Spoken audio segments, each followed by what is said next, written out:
This is Jarak Jogek Slomo Report. Ini yang kalian tunggu kan? Let's go.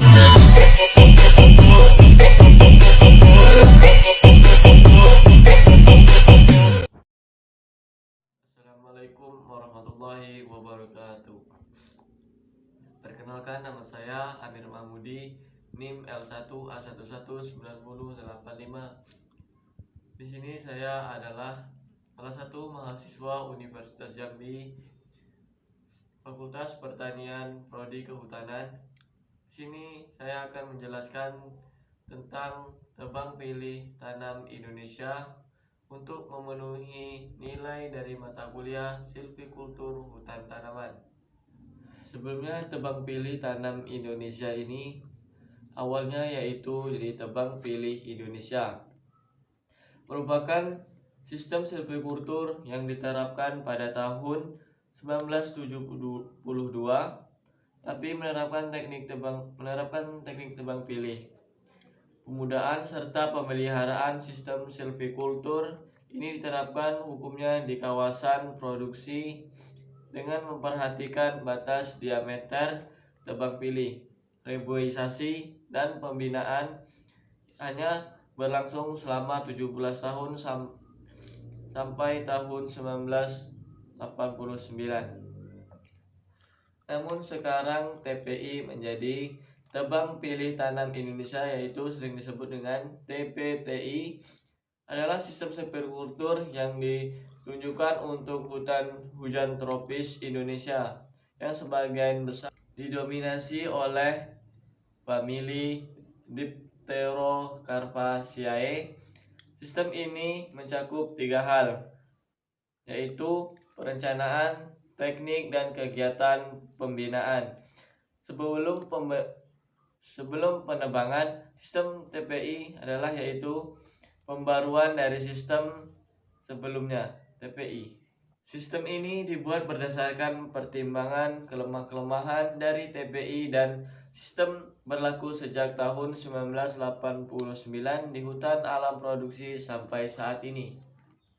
Tujuan dari tebang pilih tanam Indonesia adalah untuk mengatur pemanfaatan hutan alam produksi serta meningkatkan kualitas maupun kuantitas pada areal bekas tebangan atau siklus tebang berikutnya, agar terbentuknya tegakan hutan campuran yang diharapkan dapat berfungsi sebagai penghasil kayu penghara industri secara lestari. Tebang pilih Indonesia ini sangat bermanfaat bagi ekosistem di hutan, karena dengan adanya TPITI ini membuat kawasan hutan tetap lestari dan tetap menjaga ekosistem dari hewan, makhluk hidup lainnya. Keuntungan penerapan sistem tebang pilih yaitu yang pertama, perlindungan terhadap tempat tumbuh dan permukaan.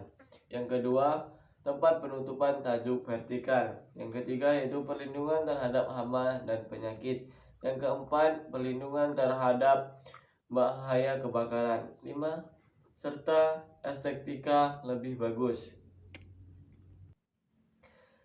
Yang keenam yaitu pemudaan alam jenis toleran dipermudah.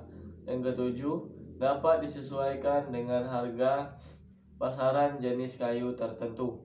Yang delapan yaitu tegakan tak seumur atau campuran, lebih baik untuk habitat satwa liar. Yang kesembilan yaitu menjamin kelestarian produksi pada kawasan yang kecil. Yang kesepuluh yaitu penjarangan dapat dilakukan simultan dengan pemanenan. Yang ke-11 yaitu unit kos pemudaan per hektar lebih murah. Kerugian dari penerapan sistem tebang pilih Indonesia yaitu yang pertama, produksi kecil tetapi penambangan luas sehingga meningkatkan biaya pengangkutan. Yang kedua, kerusakan habitat pembalakan terhadap tegakan tinggal. Yang ketiga yaitu memusnahkan sumber plasma nurfat dan genetik yang baik. bentuk pohon yang kurang baik karena ruang tumbuh luas pada umur tua. Yang kelima yaitu permudahan jenis toleran lebih banyak daripada jenis semi toleran.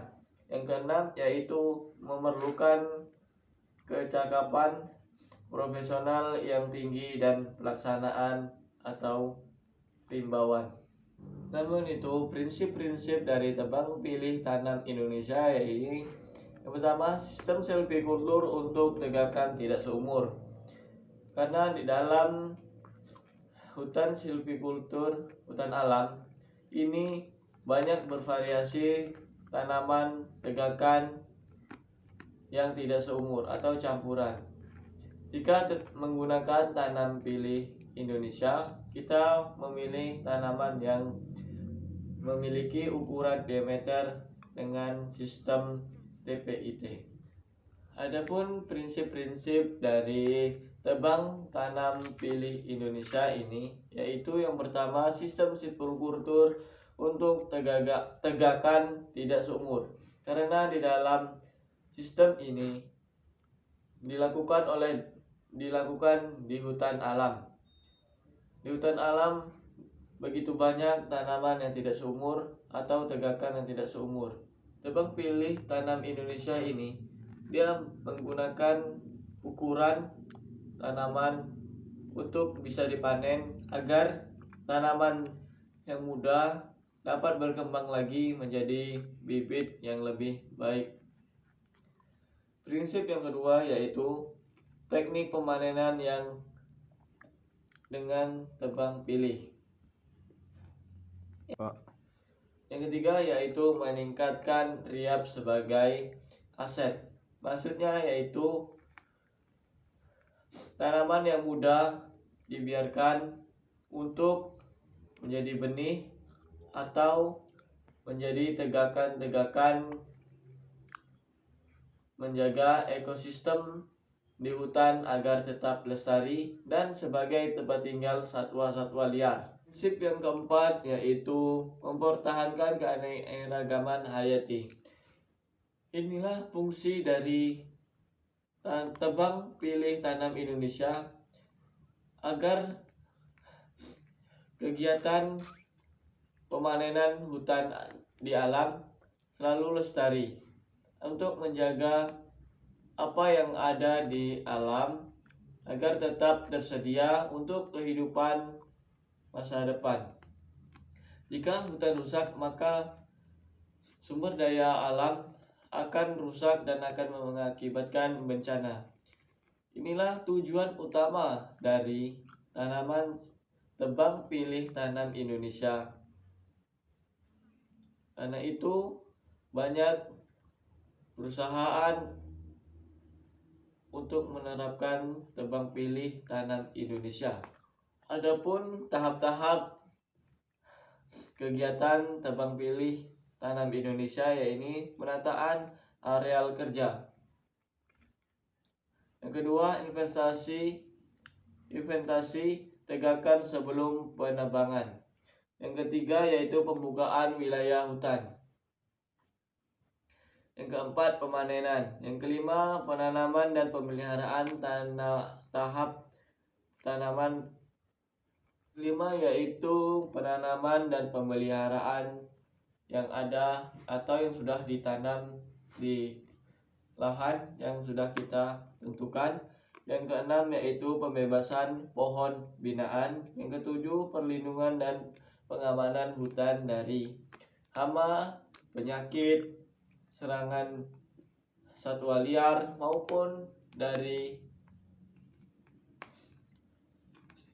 manusia yang tidak mementingkan ekosistem hutan demi kehidupan yang akan datang. Itulah yang dapat saya sampaikan tentang tebang pilih tanam Indonesia. Semoga dapat membantu teman-teman sekalian. Jika ada kekurangan, saya mohon maaf. Saya akhiri. Wassalamualaikum warahmatullahi wabarakatuh.